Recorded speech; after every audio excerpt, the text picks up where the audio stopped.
இப்போ பெங்களூரில் ஒரு இன்சிடென்ட் ஒன்று நடந்துச்சு. அந்த கிரிக்கெட் சம்மந்தமாக உள்ளது ஆர்சிபி. அதுக்கு அந்த வெற்றி விழா கொண்டாடுறதில் 11 பேர் இறந்துட்டாங்க.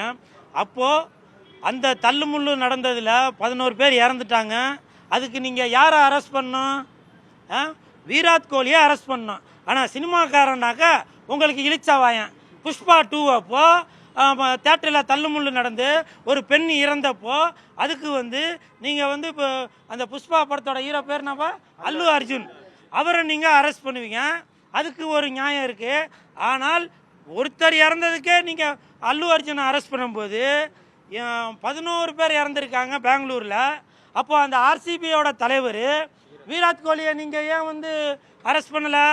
அப்போ சினிமாக்காரனா உங்களுக்கு இலக்காரன், அப்படி தானே? ஏங்க இதில் மட்டுமா சூது நடக்குது?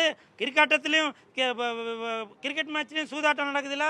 அதையும் நீங்கள் பார்த்துட்டு தானே இருக்கீங்க. சினிமா டிக்கெட் 500 1000 விற்றாக்கா ஐயோ வான்னு வாயில் அடிச்சுக்கிறீங்களே. இப்போ கிரிக்கெட் விளாட்றதுக்கு எவ்வளோ விற்கிறாங்க டிக்கெட்டு? 4000 5000 10,000 விற்கிறாங்க. சினிமா நடிகர்களை விட கிரிக்கெட் மேட்ச்சுக்கு அவ்வளோ ஒரு ரசிகர்கள் இருக்காங்க. பைத்தியக்கார மாதிரி அவ்வளோ ஒரு ரசிகர்கள் இருக்கிறாங்க. அந்த இடத்துல தில்லுமுள்ளு எதுவும் நடக்கலையா? சொல்லுங்கள், இது என்னங்க நியாயம்?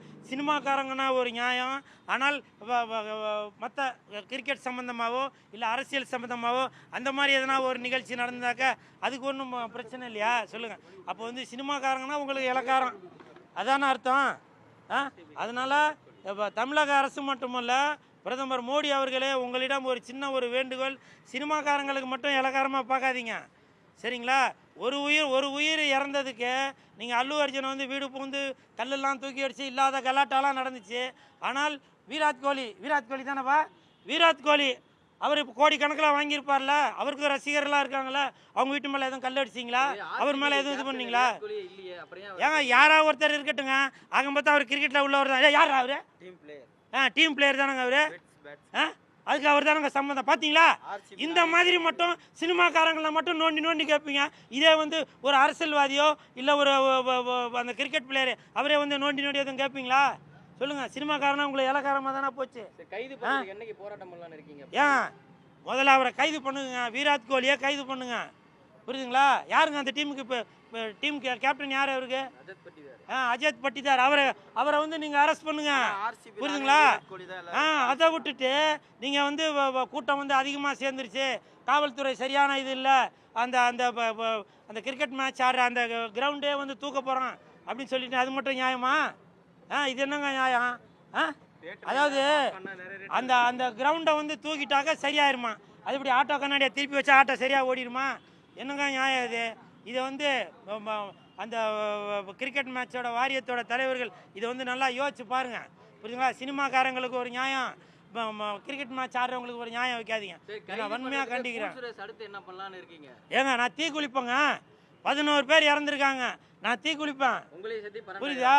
நீங்கள் விருப்பப்படுறவங்க வாங்க, சேர்ந்து குளிப்போம். நான் சினிமாவுக்கு மட்டுமல்ல, சமுதாயத்தில் எந்த ஒரு அநியாயங்கள் அக்கிரமம் நடந்தாலும் கூல் சுரேஷ் தட்டி கேட்பேன்.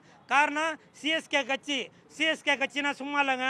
கூல் சுரேஷ் கட்சினா நியாயத்துக்கும் தர்மத்துக்கும் போராடுவேன். இப்போவும் சொல்கிறேன், நீங்கள் அதாவது அந்த அரசாங்கம் அவர் பேர்னா இந்திய தெலுங்கு நடிகர் சொன்னேன்ப்பா பேர் அல்லு அர்ஜுன் நான் கைது பண்ணதுக்கு நீங்கள் சப்போர்ட் பண்ணாலே இப்போ இந்த கிரிக்கெட் சம்மந்தமாக உள்ளவங்க 11 பேர் இறந்துருக்காங்க.